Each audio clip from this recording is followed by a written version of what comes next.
Big old giant bumblebee. Ain't gonna go live quite yet, but there's a big old giant bumblebee. Just so cool looking.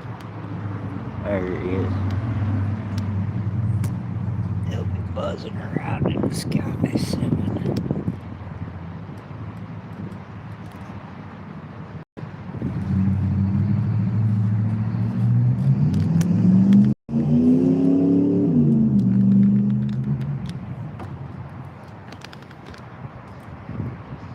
Hey, hello. Welcome to the stream. Get ready to go live, and there's this big giant bumblebee flying around here. But I just need a few more minutes. We're gonna get into the studio and get some work done. So enjoy the clouds for a minute. It's an absolutely beautiful day.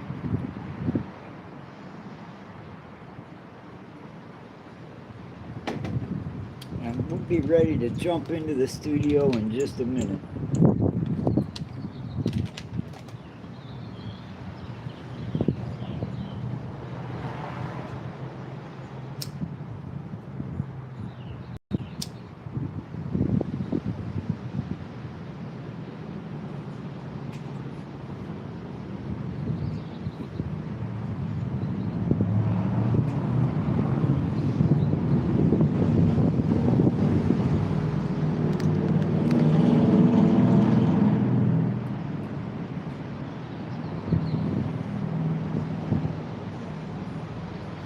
Get these clouds going by for a minute. We'll get into the studio real soon. There's that giant bumblebee again. I really want to get it on video. I got a little video of it, but not live. The trick is to catch it live. It's a new thing, right? Alright, let's see if he shows up. He's almost darn near impossible to catch on video. I did get a little video where he hovered for a minute and let me get a good video. But like I said, it wasn't on live stream.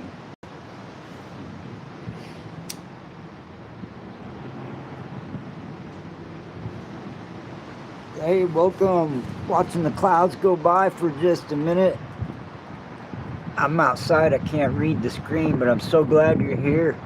Well, there's this big giant bumblebee keeps hovering around in the sky right in front of me. I'm hoping to catch it on video. Let's see. Let me try to make out your name there, read your names out.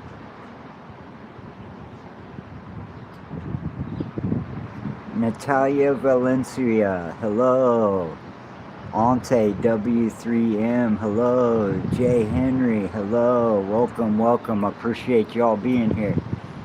We're getting ready to get back inside in the studio in just a minute. And we're going to be cutting some glass. I'll show y'all the project I got going on. Got a bunch of progress done on our window. Got some really good ideas working for a couple of other things. I'm doing a lot of other stuff on the side to get ready to go kayaking for a few days so I can get out into the, what is this? Jay Henry, $100. I appreciate that, even if it's just written out. I don't know what that is. I don't think I have my super chats on, but I appreciate the sentiment. I ain't worked that much. Give me just a few more minutes and we'll get back inside and we'll show everybody what's happening today. Just enjoy these beautiful clouds passing by for the moment.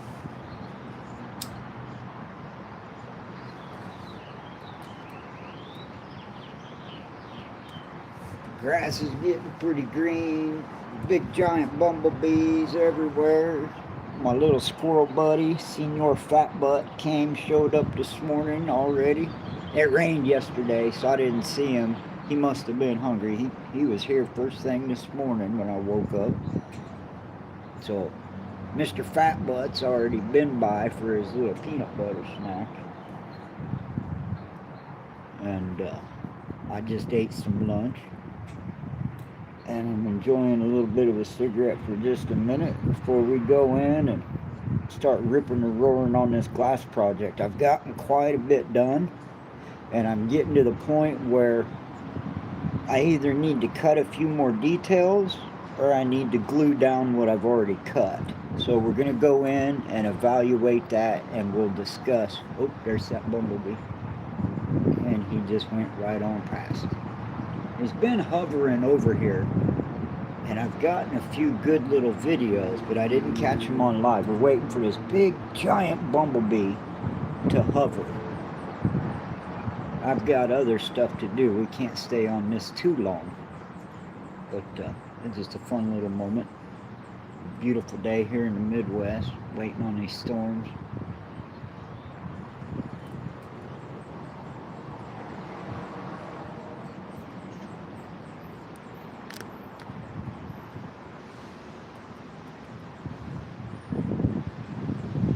Welcome. How's everybody doing today? I'm so glad you're here.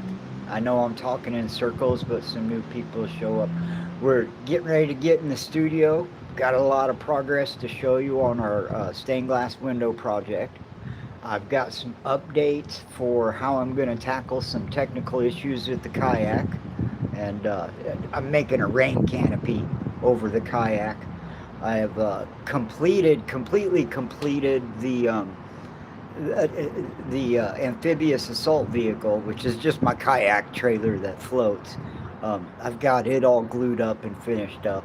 And so give me just a few more minutes, and we'll get back inside. I'm going to see if this bee shows up, and then we'll get back inside and we'll get to work in the studio. I'm so glad you all are here.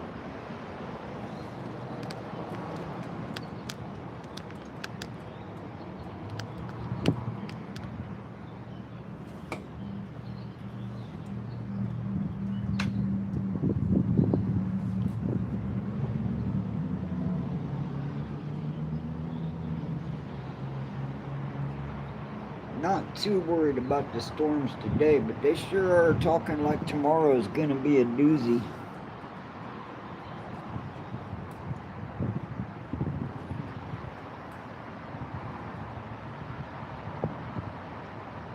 Oops. Keep trying to catch that bee. He was right above me. It's just big and beautiful. It's what I'm trying to do is I've got several videos of him flying around in the shade. But when he crosses over into the sunlight, he just lights up like a red and black Christmas tree. It is just humongous. About the size of my thumb.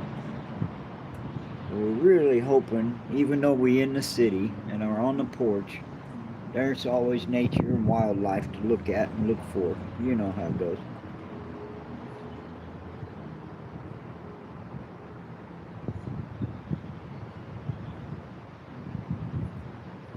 Oh, there he is. He's on the other side of this railing. And if he pops out, I think I can turn the camera real quick and catch him.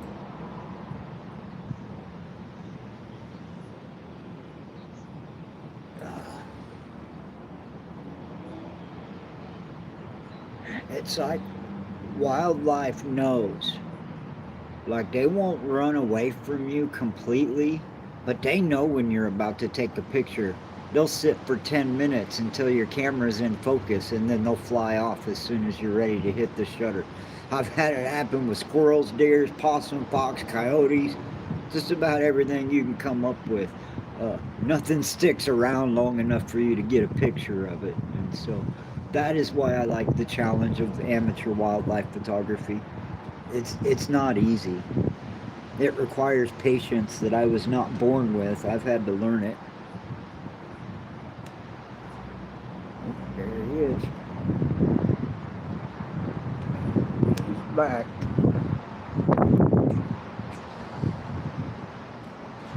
Let's see. Cross your fingers. There he is. And he's gone. Oh, it's so hard to follow. And he's gone. I scared him. Sorry about that. Oh, there he is. Right there. We got him, folks. There he is. There's the bumblebee I've been waiting on. I got you now. Got you, sucker. Yeah, thank you. Alright, that was worth waiting on. Push in. Check out this bumblebee, man. I've been trying to catch it live for like 10 minutes now. I finally got it. How's it going? Having a good old time out here on the porch. Getting ready to get in the studio and slam around, walking on the glass. I've been cutting so much glass, I know I'm walking on little, I keep seeing little tiny shards. Ormanay, yeah, oh there he is. Oh, you gotta be quick. Hey, hold still. Little suckers won't hold still for me. They don't listen very well, do they?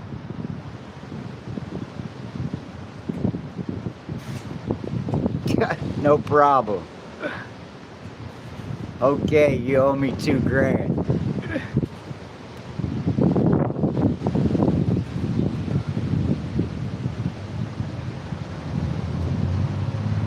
Who's that? Ed and I can't read. I haven't eye disease, folks. These letters are so small on the phone. Ed Noy Pez 1853. I'm probably butchering your name, but I apologize. Camera's moving around because I got excited when that bee showed up. I finally got that bumblebee live. Oh, don't feel bad about nothing, man. It's all fun and games. It's just YouTube.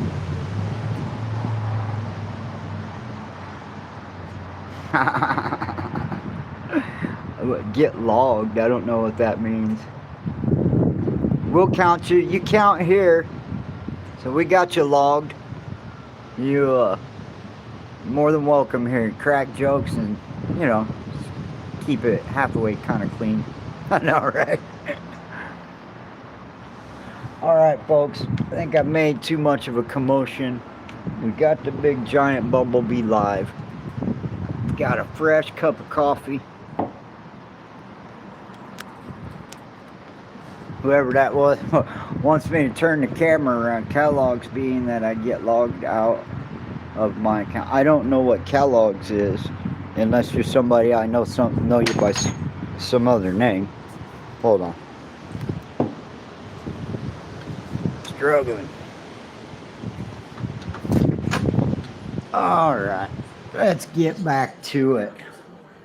Welcome to the inner sanctum as I slam the door. Turn this television off. Don't need that. Alright. So check it out. I kind of rearranged my house and moved some stuff around. I took a camouflage tarp to cover up a bunch of boxes. So now I got me a... Yeah, right on. Thank you. Thank you, Edna. Please do. So I moved everything around, got me some hardwood scraps, made a little table over the air conditioner. And what that did was it gave me a lot more room for my bed so I can scoot back on my bench to play my piano a little bit more comfortably. So here's the situation. See the cooler right there? I have enough wood to wrap around that cooler and make a nice little piano bench. That's the plan, right? So I have the last of this lumber, if y'all remember when I was living back in the shed. Oh, that's okay. Don't worry about it. Edna Lopez, don't you worry about anything, 1853. I'm not going to hold anybody accountable to anything but being friendly. So I've got this lumber here, and I've got quite a bit of it, and then there's some stuff for stained glass back there. But what I really want to do is build a little stool to sit on here at my table. And then I got to thinking, you know, maybe what I should do. I'm going to wrap this in wood because this is my piano bench. It's what I sit on at that height to play the piano on this little shelf thing that's built into the house. So what I'm going to do is make a tripod base to set that on top of, and so I'll have a double use. It'll be a piano bench over here, and then I'll carry it over here and put it on a base, and I'll have a nice tripod to sit on, and I'll have a nice stool at my table. So that's another project that we're heading into. And then it's so much easier to I'll flip the camera around just a few minutes. So the other project that I'm really thinking about doing before I go kayaking again is, so on the back of my kayak, I've got these 2 fishing rod holders, right? And so what I've done is I've taken some wood and I've drilled some holes in them. And what I'm going to do is I'm going to glue these and cut them into a circle and glue them down inside my fishing rod holders, right? So I used to do competitive archery, and I have a bunch of old arrows, the Olympic recurve style arrows. And so I'm going to make these little blocks fit inside my fishing rod holder. This is my kayak, if anybody's following along. And so then I'll be able to carve a piece of wood or use my arrows to poke in the holes and stand up. And then that'll come above my head here in my seat. This is the seat of my kayak. And so that'll come up to about here. And then I'm going to have one little tiny fiberglass and old tent pole come down here, and I'm going to attach and put another one of these blocks down at the end of my kayak. And so I'll have a nice triangle frame to put a tarp over in a bad storm. So that's what we're going to try to get done this week. Oh, really? I used to do competitive archery. I'm a level 2 shooter with Olympic certified training. I could tell you a lot about arrows and archery and the math and the science and how to set up your bows and how to buy the right arrows. I got real good at that. And I love going to the archery range. I don't hunt that way, but I just like plinking and shooting. There's nothing like it in the world. I won a couple tournaments back in the day when I was kind of weird when I've got this eye disease, and I did stained glass for 25 years. So when I lost my driver's license because of this eye disease, I went out and bought archery equipment and started winning tournaments in archery. It's just the kind of weirdo I am, I guess. I don't know. So anyways, there are the projects that I'm going to be working on when I'm not working on the window this week, some side stuff. And so now let me take you all to the progress of the window. So all of this is now glued and in place. And what I'm doing is I'm working on this row that goes underneath the nameplate, and I'm working on these first couple of rows. I had to do a little jiggling around and remeasurement to make sure I got back onto center, but I've got that all worked out. And now I'm really just into the background, and I'm gonna get this first row done and this first row done because it's symmetrical. And then I think I'm going to go in, because I've already, I don't know what happened there. I pushed a button. Oh, thank you. So I've got the very beginnings of this first row ready to start gluing down, but I need to go through and separate some of the other angles and the other lines that appear in there. But I can't quite glue them down yet. I can, but I can't. I can do the first row and I can do the last row. But you see this arch in here? I still have to decide. I think I want to move that down into this feather and just be right above the cross instead of way high up there on the frame. And then what we have here, this is the selection of the background glass, and a little bit lighter color of the same kind of tones and hues, but they are just a tiny bit different. I think these two are the same. So this is the actual background, and I'm thinking about doing this lighter color around where the cross is. So I've got, I still need to cut some glass for the background in the nameplate. But I think I want to incorporate some of this lighter color because I've got a nice kind of a color gradient coming out of the cross where I want it to be brighter around that center part and then darker around the edges. I don't know. So as you can see, I've got some technical stuff to address. And so what I've done, and get kind of squared up. Now we're getting into the technical aspects of this now that you guys have got a really good overview. So one of the things and details that I wanted to go over is, if y'all were here last time with me, hold on one second. Uh-oh. Oh, here's, we did some gauge cutting where you put the gauge up to your glass square and the space in between, and your cutting head, it tells you exactly, you get a bunch of nice straight cuts.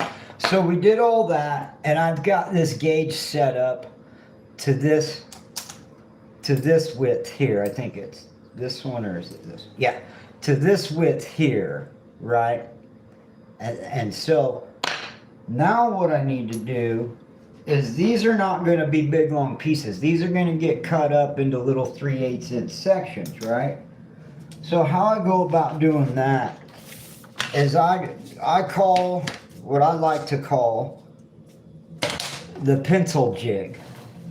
And the reason why is because, hold on, we're purely dependent on the pencil. I'll just draw a 90-degree square, and then I'll come over here and I marked off 3/8 inch, and then 3/8 inch, and then once I did that 4 or 5 times, I took a magic marker and I marked out where 3/8 inch squares go all the way out to 3 inches, right? So then I've got a nice map of 3/8 inch measurements, and I can now, oh, don't want to cut on the rough surface. So now what I can do, make sure as long as I start and stop on an arrow, it doesn't matter where or how I line them up. So now I've got one directly on an arrow. Every single one of these arrows represents a 3/8 inch square. And this is just mosaic. Oops.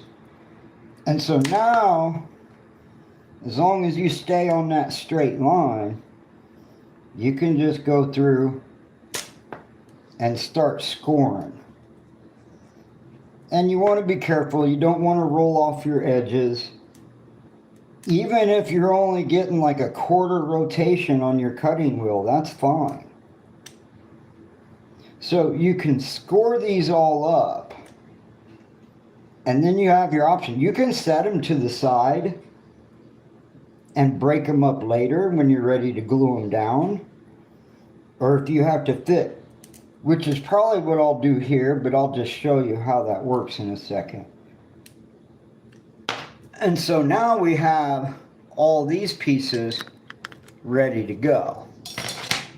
And just gently, I'm going to start in. Now I know I started on an arrow, so every single one that I break off, and as long as you lay them down in succession, now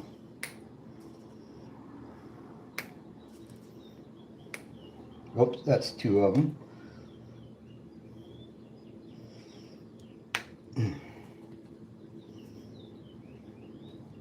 And they're not all going to be perfect, because I'm not a computer and I'm not a machine, but what I am is excited to get my hands on crafts and do crafty stuff. Oops, this one's a little bit hard to get, so tiny you can almost barely get a hold of them to break them off. So now I've got several of these nice teeny tiny pieces, 3/8 inch. And remember, you don't need to cut the full length of the space you're filling because it's a mosaic. You always want to keep in mind there's going to be a little bit of grout room in between. And so you can spread these out and create a wider or a thinner black line within. And they don't all have to be perfect. The main thing to this is that when you glue them down, as long as you get them glued down in a nice straight line, the world will accept it as uniform and nice. Your eyeball is not going to pick apart all the discrepancies between the different rectangles. So leaving space in between, and since we're not gluing these down, I'm just laying them out because that gives me a rough count of how many I need to cut. And so what I'll do is I'll get these cut in these tiny squares and I'll put a piece of tape over them and I'll hold them off to the side because I want to clean the glass before I glue all this down. So basically what I'm doing now is just preparing for a nice gluing session. I've got a bunch of this up here cut and we're getting a bunch of this nice red border cut, and then we'll clean this glass up real well, and then we'll come back and start laying it back down on there. So like I said, oops, and I don't want to be pushing that out of the way. Let me move that out of my way. So all right, so we're going to cut quite a few more of those. And you want to make sure they stay. If you've got rectangles that sometimes are so close to like 3/8 of an inch, sometimes that can almost look like a square even though it's a rectangle. So you got to make sure you have everything, oriented properly. So, and all I'm doing right now is I'm just using a little piece of wood to make sure that these don't go all over the place, and I can kind of keep this mess contained as I go. So I've double checked all my measurements. Everything is, if you guys were watching last week, I had a big major issue with the whole project being off center. And I've been able to fix that, and now I'm really back on track. And so now I'm getting into all the background and this really nitty-gritty detail. I'm really happy about the details of the main image. There's a lot of really super teeny tiny pieces in there. We'll have to show you all when we pick it up. Just last little piece off of there. And so you can just score these and then break them all at once. You don't have to break them each single one at a time. But the last one is always the hardest. And on these, like with everything that we did in here and all these details, there's some really tiny pieces. We put all this on the grinder and made the lines really nice and smooth and perfected everything and made it look really good. What we're dealing with right now is just straight lines. And I'm not going to put these back on the grinder. Hold on, I'm looking for my piece of glass. Suddenly it's missing. Where did the piece of red glass go? There was a whole nother red border piece. I know I didn't cut all that up. Alright, well, we'll cut a few more strips. It's laying around here somewhere. I'll set it off to the side. So, this is gauge cutting. Back to that. So, this is how you get and make sure that you can get the same size strips when you have to go back later. So, I know that I've already set this up to that width of that little red border. So, any piece of glass that I do cut with this gauge is going to be exactly at that proper width. And you'll have a little discrepancies in the straight line from like places where like maybe I wobbled the glass cutter a little bit, and I'm not going to worry about that kind of stuff. This is a mosaic pattern, and it's going to be hundreds of pieces. If I run across a really nasty sharp edge, I'll show you how to deal with that without electricity. So, in the stained glass world, when you're building windows and cutting glass, you will cut all the glass and then send it to a paint room. And there's another artist that's going to paint the glass. So, it's a professional courtesy to go around the edges of your glass, and basically this is a polite way of handing off a project to the next guy that's going to work on it. And so you can get rid of a lot of rough edges just by doing that real quick, right? And now we have just a little bit of a hooky-do on there. And we're going to address that. So you take your grosing pliers, and since that hooky-do is mainly on the bottom, because obviously I tilted the glass cutter that way, and we're just going to put it on here, and these grosing pliers are nice and curved, and so we're just going to slightly curve up. And see there? It's 99% gone. Good enough for straight lines. But what that does, puts glass on your table. So, now we've got another nice perfect strip. There's two of them. Let's cut a couple of more of those. Make sure we have enough to go all the way around. And then I'll probably add, I've got another more apple or cherry looking red that has almost the same texture. And I think I might sprinkle a few of those in randomly around as I'm gluing. But for right now, we're just dealing with this red. Let me cut one more. And we'll get back to getting our little squares cut. Because I want to establish that line so that when I start filling in my background, I know that my spacing is working out properly. I've got a real nice continuity in the background with keeping it organized up and down and side to side, where when I get it all laid out on here, because there's going to be a different color going down the middle. But when I get it all laid back in together, it's going to be really nice, I think, with the distribution of a couple of lighter shades of that color. So, okay. All right, so that's enough of cutting those reds out. Let's go ahead and cut some more of them little squares, because we're going to go all the way around with these 3/8 inch squares, except for possibly where we see, you know, like I said, some little filler pieces.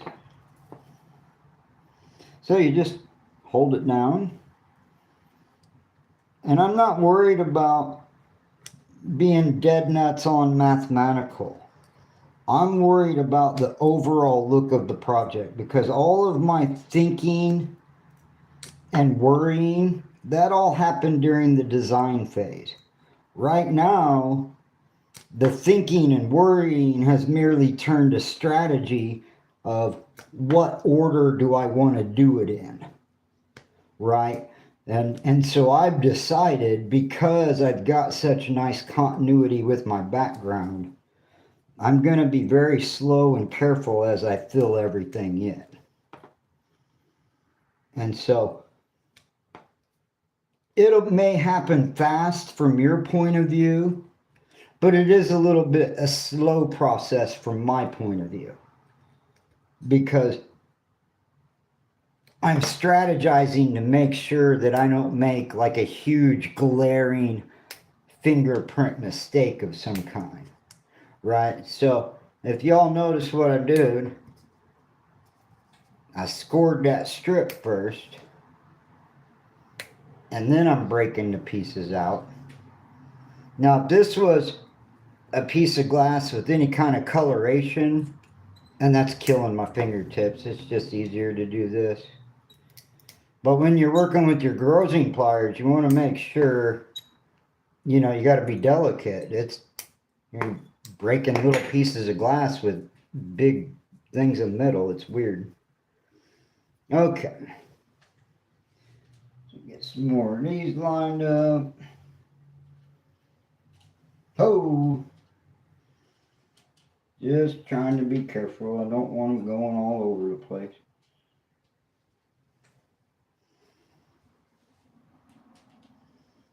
And we'll get another row of them. That one don't look right. That one looks more like a scrap than a keeper. We'll let it go.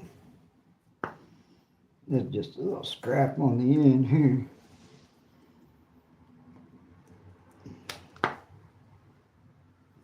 So I appreciate y'all being here. I hope you're enjoying the process. If you're looking for a project to do or some technical advice on how to do it, be happy to answer any questions along the way.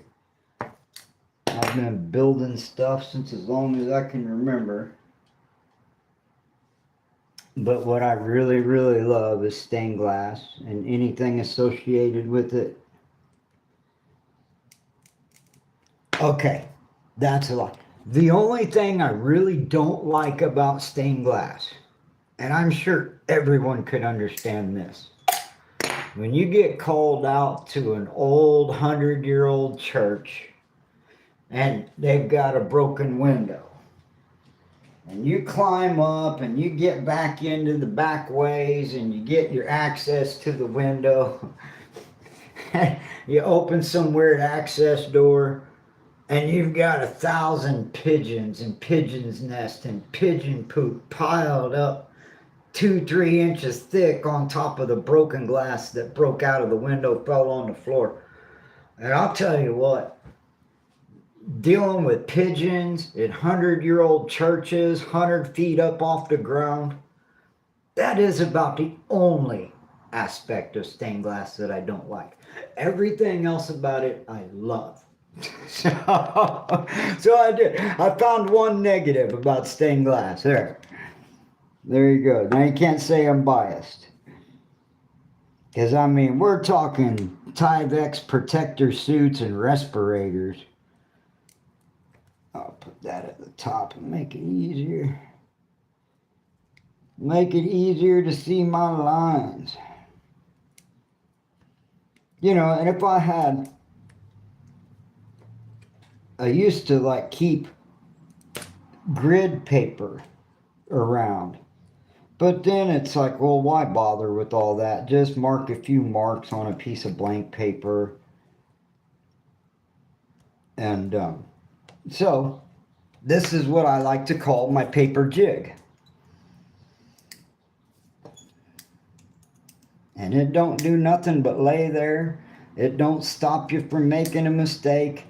It's just a map of 3/8 inch equal, so you don't have to keep moving your piece of glass every time you make a cut. You just draw a whole bunch of them on a piece of paper so you can do several at a time.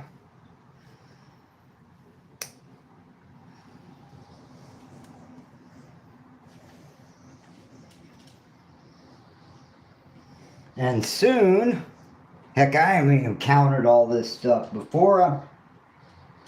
Right before I grout the window, when I do the final cleaning, I'll do a count on it. I'll let y'all know how many pieces this was, but right now I don't have a clue. I think maybe around 400 or 500.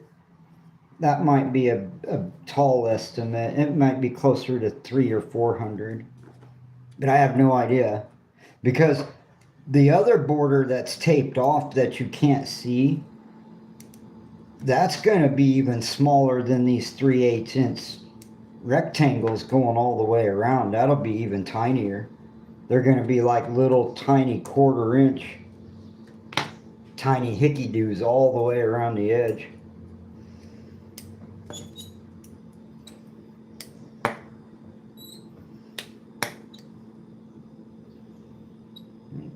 And that's in piece there, so isn't it? Okay, there we go.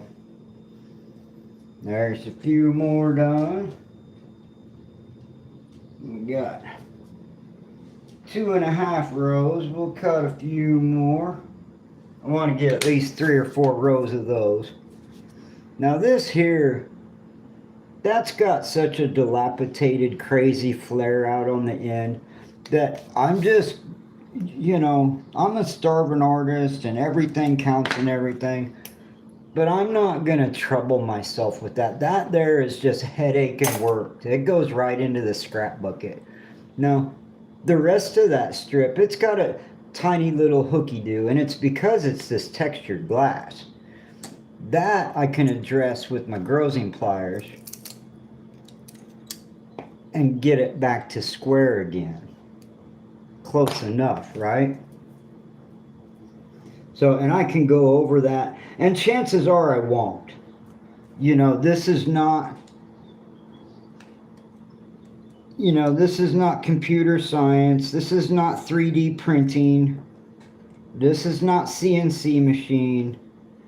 This is human glass interface at the rawest level. And I'm not afraid for it to look handmade. There's an authenticity to that. The only real machine I've used in this production is a little bit of a grinder to buzz the edges off. But even if I didn't have that, I would have designed my window in such a way that I didn't need a grinder, right? And there's a lot I can do. Y'all just don't really. The reason they call these grozing pliers is, okay, see this line here? Watch what I can do. Imagine being 50 feet up on a scaffolding. Let me get over my scrap pile here. I don't want to. So imagine being 50 feet up in the air on a scaffolding. You're not running extension cords and taking a little hobby-sized grinder all the way up to the top. So you can reshape glass with your grozing pliers, right?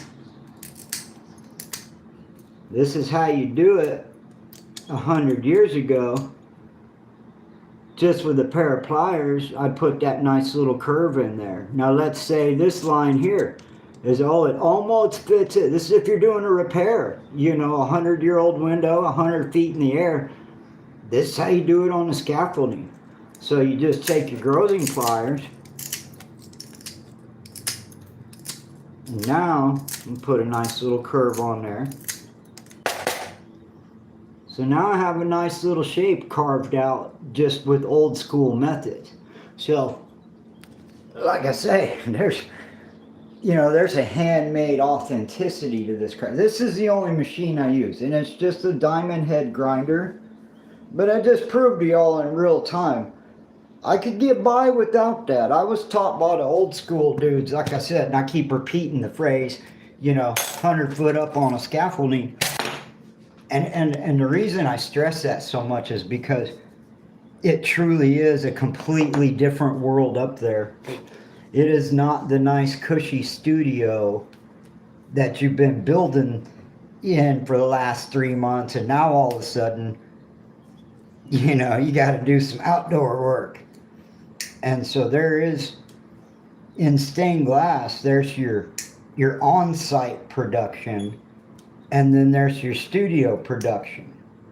And believe you me, the artist that's getting paid $100,000 a year does not want to know what you did up on that ladder. All he wants to know is that the window is installed and it looks great and the customer's happy, right? So, but I highly suggest never take the artists up on the scaffolding with you. They will have a heart attack when they see what you will do to their window to make it fit.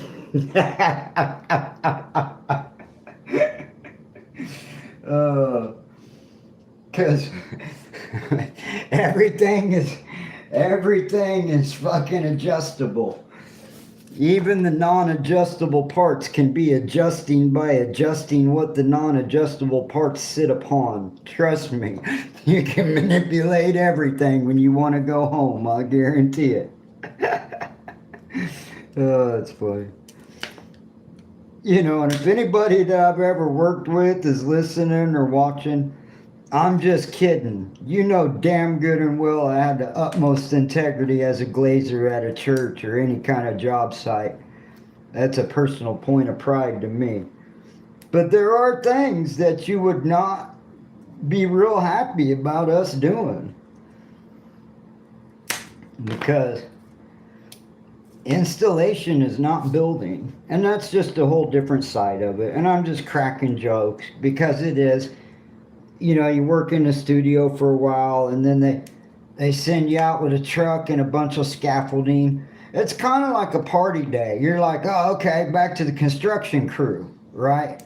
Because in the studio, it's usually pretty cushy. You got the air conditioners and the radios and get your regular lunch breaks and there's no real danger, you know, and then you get out on the road and drive 500 miles to climb up a big old ladder just to take a measurement. And so those are kind of exciting adventures, and you feel like a rebel when you get back to the shop and everybody else is, you know, because you're the low paid grunt guy, you know.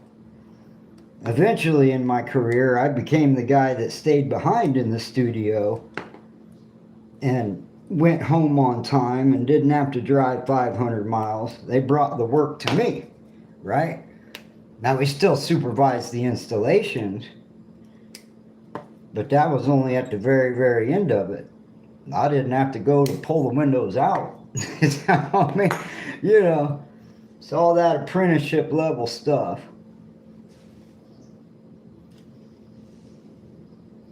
So that's basically 3 rows of, we're going to do some simple math here. 1, 2, 3, 4, 5, 6, 7, 8, 9, 10, 11, 12, 13, 14, 15, 16. 17 times 3 is how many we have so far. I don't even know what that is. I know it's more than 50. But I'm just going to go ahead and cut. Oh, I already did cut those. That's going to have a double. Uh-oh. Tried to cut it twice. Okay, now we're back on track.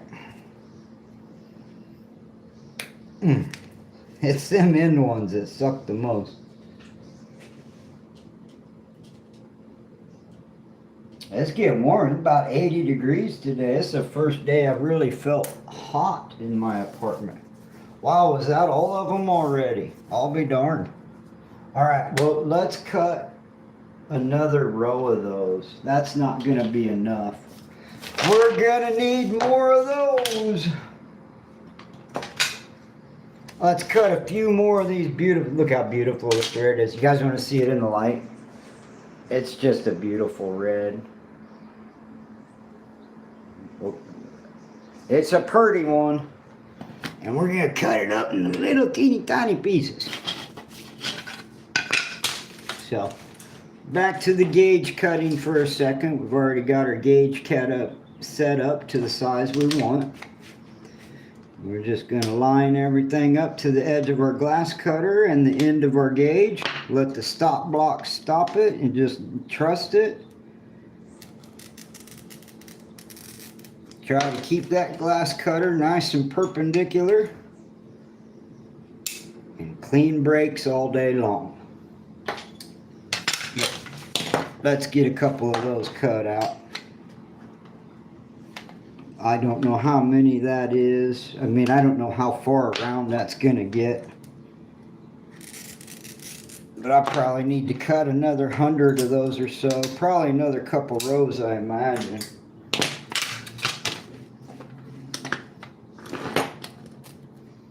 Oops, sorry about that.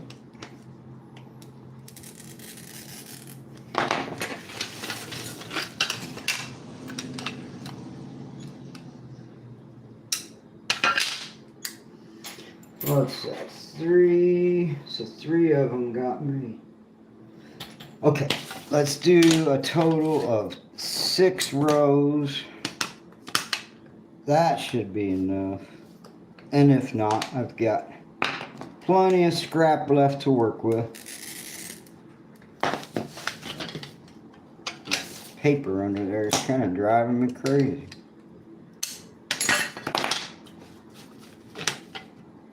I did think that I cut more of those and set them off to the side somewhere. I'm wondering if I'm going to walk in the other room and find 3 red strips of glass somewhere. Because I'm convinced that I cut 3 of them that I didn't separate into smaller pieces.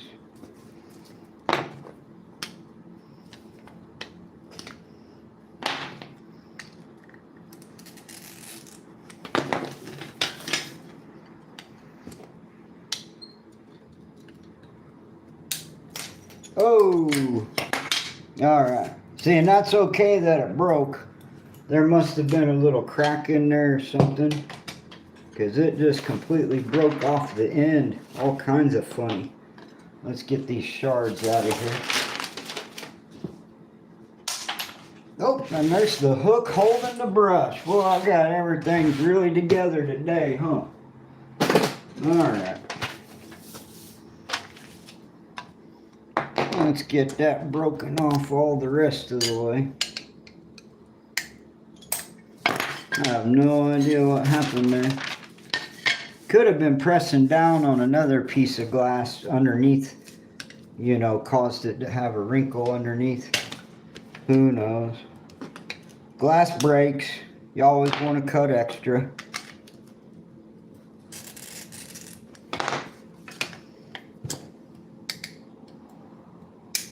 Nope. Well, it's almost like there's a line, a score going through there, because that broke off in the same place too. You know, so I bought a bunch of this glass as scrap. Like from the glass shop, they have all their little scraps in little bins, and you can buy little bits of it at a time. And somebody may have been cutting another pattern, and that was just like the line coming off of it where they cut away. Who knows? But there was definitely some previous score line going through that, because both of those pieces, see, and that one did the same thing. I don't know why that's happening. Maybe it's the texture. And this is the kind of thing that can happen with glass. So now, I was getting a little fast and loose with my breakaway. Let's see. That may have been on me. So it keeps breaking in that same spot. I'm going to do this nice and slow and gentle. Yeah, it was me. I was going too fast. So nothing... You know, when you run into stuff like that, you always got to wonder if there's some kind of a imperfection in the glass. You're going to want to sniff that out before you install it in a window, because it could just cause you all kinds of issues later. So, all right, landlubbers. Oops, here we got another little hooky-doo on the end that grows off. That looks good to me. All right, landlubbers, cut your 3/8 inch and swab the decks, and 3/8 inches all the way across for everybody. Well, how do you know when you're done? I don't. Just keep going. I guarantee you, when you're done with that, you won't be done yet, so don't ask. Just keep going. So, you know, and I'll work on this for a while, and then I'll go do some other stuff, and then I'll go sit down and watch a couple YouTube videos, and you know,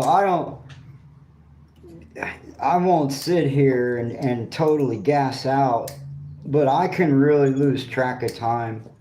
You know, I spent the majority of my adult life bent over studio tables like this, just fiddling around. You know, when I say fiddling around, I'm talking about assembling $100,000 stained glass windows, if you call that fiddling. But yeah, so I could really lose track of time. But I'm just not trying to be, you know, I want to be productive, but I don't. Something's the matter there. Let me get these. I don't know what I'm saying. I got glass falling all over the place. You know. Because you can't walk on it until you drop it. You got to drop the glass first, and then you can walk on it. So stick with me. Our feet will be bleeding before summer's over. I guarantee you, coming out of retirement's going to make my feet bleed. Because I'll be working in my socks. How many idiots do you know that do stained glass in their bare feet? Welcome to the adventure. It was a long and bloody road, but we walked all the way across the studio. Oh, I lost viewers for that. Here, I'm thinking I'm funny and people think I'm dumb. I thought this shit was funny. Get a few more of these cut off. Get these last two rows. That one need to be squared. I gotta turn my fan on, guys. I'll be right back.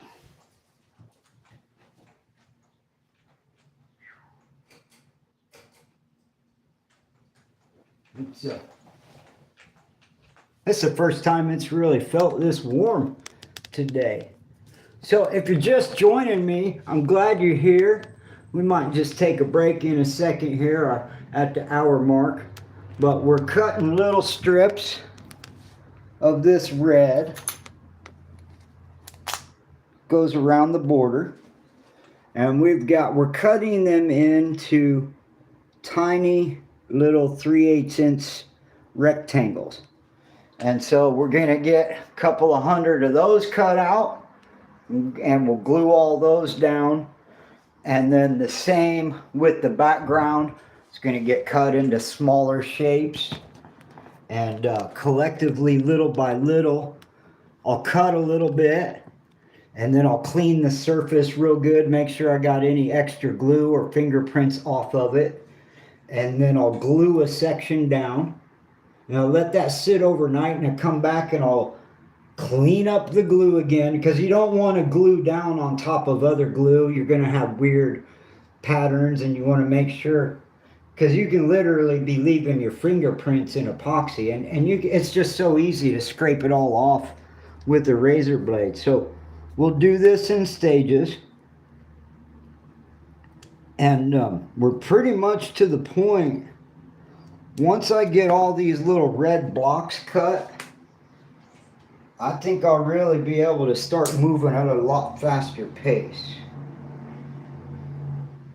But like I said, I'll work on this for a little while, and I'll go live and do an hour or so live, and then I'll pick away at it throughout the day. I'll walk by, you know, like when I'm heating up a cup of coffee, I'll come by and cut a couple of pieces, and you know, I'll go outside and have a cigarette, and I'll come back in and work on it for a little while, and then I'll get tired of standing. I might go sit at the piano for a little while. So I am coming out of retirement. I'm ready to be productive again, but I'm not gonna be a workhorse. I used to just stand. If I had a window to build, that's all I would do. You know, from like 8 in the morning to 8 at night, I'd have to force myself to stop working on stuff because it's like kayaking down the river. You want to cut a few more pieces and get it done because you want to see what it's going to look like, right? And it's just like kayaking down the river. You want to see what's around the bend. And so you just keep going until you realize, like, wow, there's no way I'm making it back to the parking lot today. I might as well just camp tonight. And then the next thing you know, you're watching hours and hours of wildlife and laughing about the stealth campers on YouTube thinking they're doing something. And I'll be out there. And that's why, it's not that I'm a workaholic. I get obsessed with, I want to see what the next phase looks like. I get excited about it.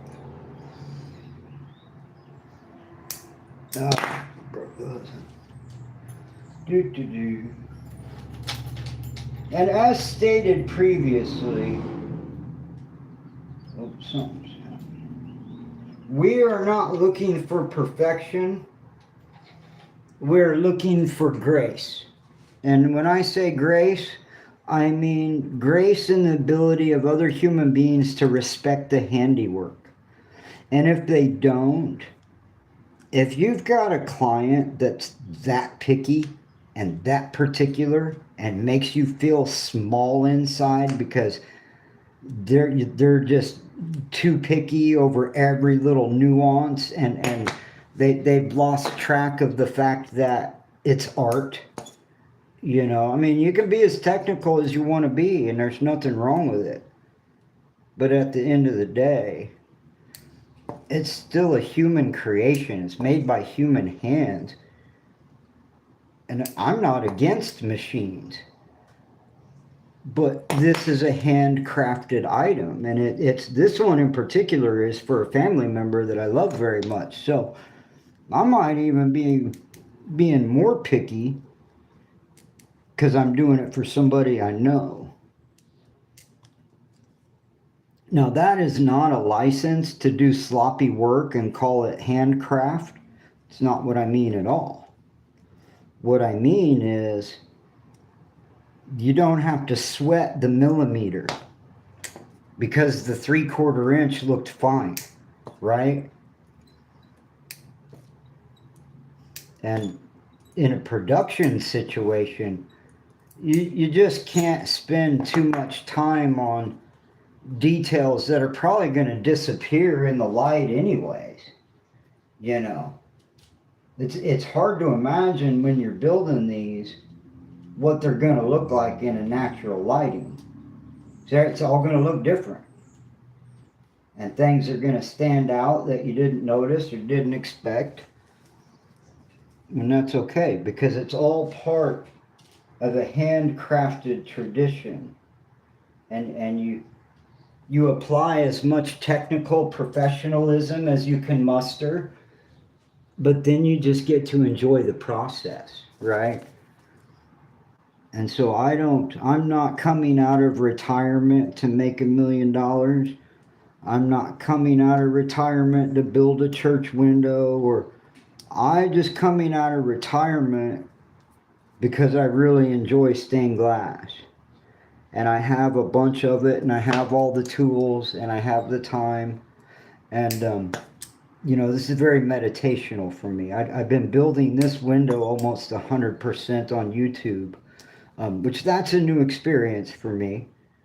What's not new is, like I've taught a lot of classes and showed other people how to do different types of stained glass because this is just a mosaic. There's also the Tiffany style windows and lampshades and three-dimensional stuff, and there's all kinds of other stuff that we're going to look at. But right now we're going over some fundamentals because we're doing a lot of repetitive straight line cutting. So you see that little spot there? Most people would take that little hook and take it over to their grinder. And like I've been saying, if in case you just got here, when you're 50 feet up on a scaffolding, you're not going to run downstairs and plug in a grinder and ask the pastor of the church if you can use a plug-in. You're just going to take your grazing pliers out of your pocket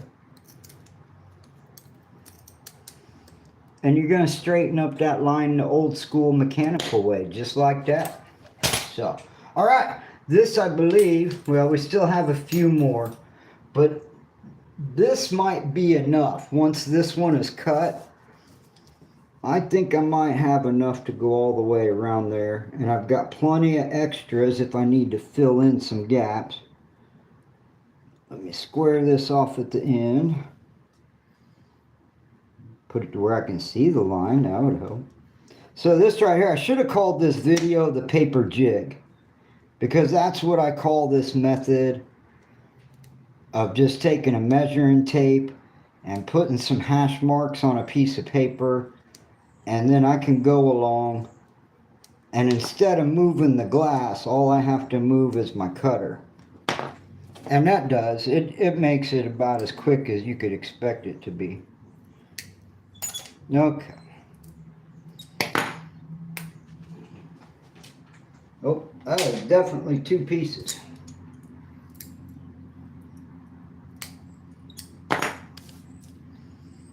Let's just get those cut. Okay. See, and they're, if you're not looking and paying attention, you'll accidentally glue these down at a, even though they're a rectangle, your brain can miss it because there's just so many of them. And so you really want to be really looking this stuff over, making sure you got it the way you want it. Hey, we'll finish that little piece up. And we got a nice field of red rectangles to work with. All right, last one, folks. I think it's about time for a little Ormanay break. I appreciate y'all coming along and watching my progress. We'll show you some overall progress here in a second and get a better look at her. Scoot that over one bit. All that for 3/8 of an inch. Is there enough on the end? That's not worth it. Okay. I think this will be the last of those tiny squares. Like I said, then I'm ready to, well, I can probably fit one more out of there, but I don't know why I'd bother. Whoa.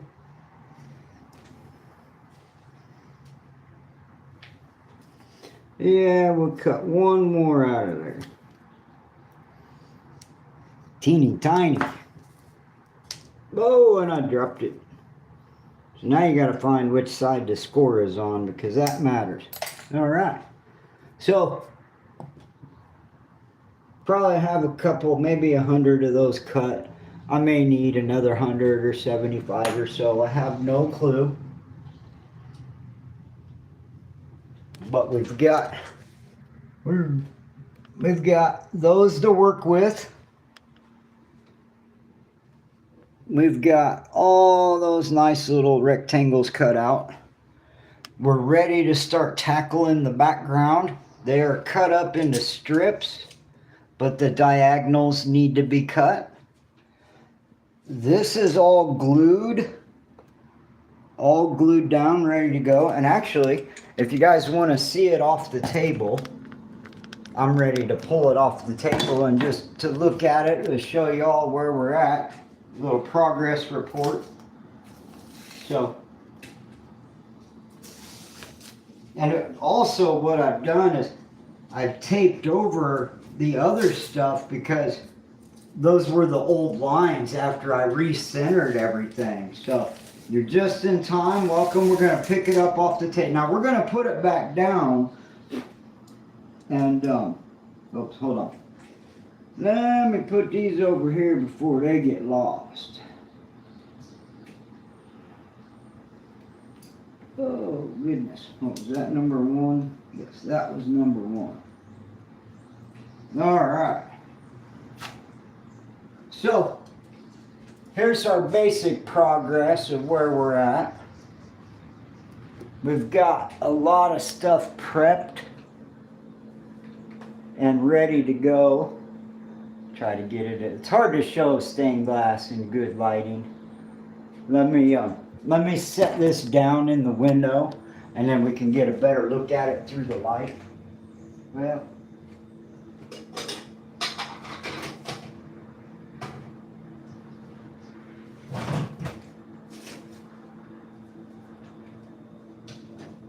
all right. That wind is blowing about 30 miles an hour. Oh, there we go. So this is how much we have done, and I'm really happy with it. I don't like that little hooky-doo at the top of the 3, but I'm going to fill that in with a piece of red glass. And then the grout space between the 1 and the 3 may be a little bit wide, but I think it's okay. I'm okay with that. So the cross is done. We're ready to fill. I've got another lighter color that's going to come around and be like up here in the middle. And then this is the actual background color right here. It's really pretty. It's got this nice color gradient throughout the sheet of glass. But I have this for an accent, and I have this. It's close. I think it'll look nice. I might put a few little tiny squares of that in and around. And then here's another piece. It's just a little bit darker in color, but it's pretty. They're all these really muted amberish yellows, but I think it's going to look really nice when it's all done. So right now, I need to take this in the other room and sit down and really clean and pick away the fingerprints along where I'm getting ready to glue all those little teeny tiny red squares down, because now I need to prepare the surface for all of those squares. So that's where we're at, and the studio continues on. My feet are not bleeding yet, but I guarantee you we were most definitely walking on some glass today. So we'll see you next time. I'm going to try to go live every day until this window is built.